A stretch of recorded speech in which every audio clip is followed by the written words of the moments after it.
Seção 3 do Superior Tribunal de Justiça. Artigo 104. O Superior Tribunal de Justiça compõe-se de, no mínimo, 33 ministros. Parágrafo único. Os ministros do Superior Tribunal de Justiça serão nomeados pelo Presidente da República, dentre brasileiros com mais de 35 e menos de 70 anos de idade, de notável saber jurídico e reputação ilibada, depois de aprovada a escolha pela maioria absoluta do Senado Federal, sendo, inciso 1, 1/3 dentre juízes dos tribunais regionais federais e 1/3 dentre desembargadores dos tribunais de justiça, indicados em lista tríplice elaborada pelo próprio tribunal. 2. 1/3, em partes iguais, dentre advogados e membros do Ministério Público Federal, Estadual, do Distrito Federal e territórios, alternadamente, indicados na forma do artigo 94.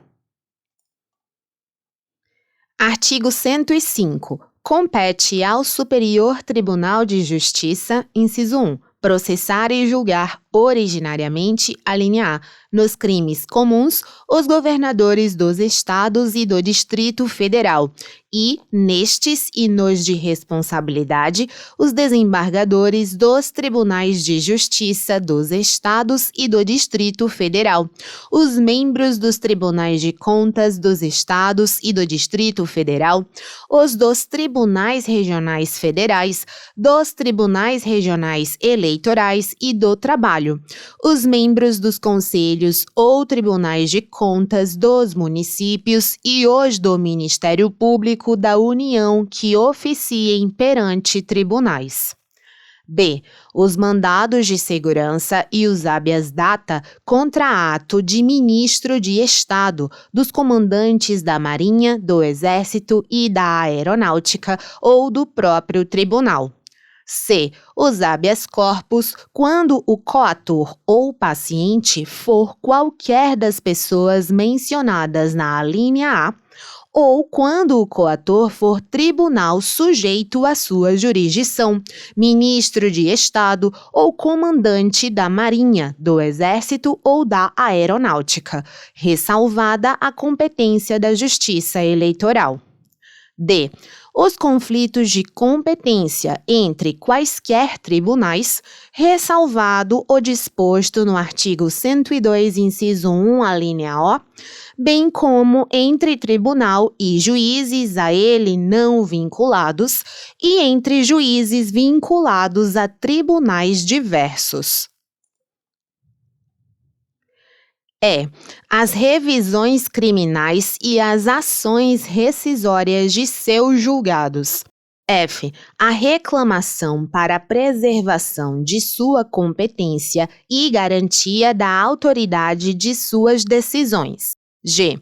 Os conflitos de atribuições entre autoridades administrativas e judiciárias da União, ou entre autoridades judiciárias de um Estado e administrativas de outro ou do Distrito Federal, ou entre as deste e da União. H. O mandado de injunção, quando a elaboração da norma regulamentadora for atribuição de órgão, entidade ou autoridade federal da administração direta ou indireta, excetuados os casos de competência do Supremo Tribunal Federal e dos órgãos da Justiça Militar, da Justiça Eleitoral, da Justiça do Trabalho e da Justiça Federal. I. A homologação de sentenças estrangeiras e a concessão de exequatur às cartas rogatórias. J. Os conflitos entre entes federativos ou entre estes e o Comitê Gestor do Imposto sobre Bens e Serviços relacionados aos tributos previstos nos artigos 156-A e 195, inciso 5. Inciso 2. Julgar em recurso ordinário. Alínea A. Os habeas corpus decididos em única ou última instância pelos tribunais regionais federais ou pelos tribunais dos estados, do Distrito Federal e territórios, quando a decisão for denegatória. B. Os mandados de segurança decididos em única instância pelos tribunais regionais federais ou pelos tribunais dos estados, do Distrito Federal e territórios, quando denegatória a decisão. C. As causas em que forem partes Estado estrangeiro ou organismo internacional, de um lado, e, do outro, município ou pessoa residente ou domiciliada no país. Inciso 3. Julgar em recurso especial as causas decididas em única ou última instância pelos tribunais regionais federais ou pelos tribunais dos estados, do Distrito Federal e territórios, quando a decisão recorrida, alínea A, contrariar tratado ou lei federal ou negar-lhes vigência. B. Julgar válido ato de governo local contestado em face de lei federal.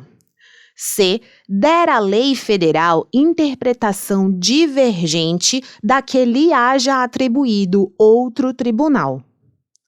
Parágrafo 1º. Funcionarão junto ao Superior Tribunal de Justiça, inciso 1, a Escola Nacional de Formação e Aperfeiçoamento de Magistrados, cabendo-lhe, dentre outras funções, regulamentar os cursos oficiais para o ingresso e promoção na carreira.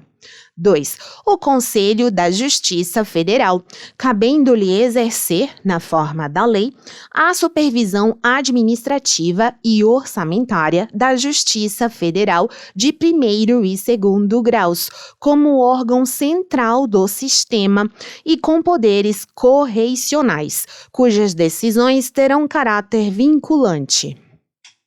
Parágrafo 2º.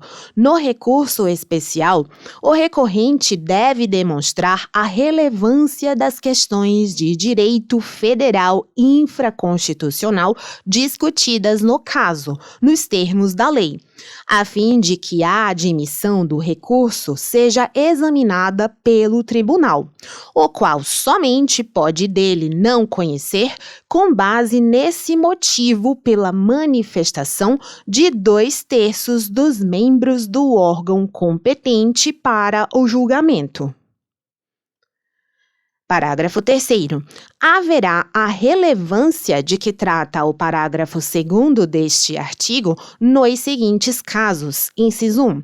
Ações penais. 2. Ações de improbidade administrativa. 3. Ações cujo valor da causa ultrapasse 500 salários mínimos.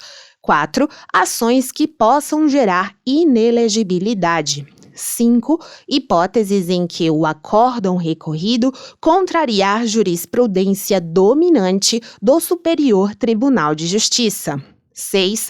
Outras hipóteses previstas em lei.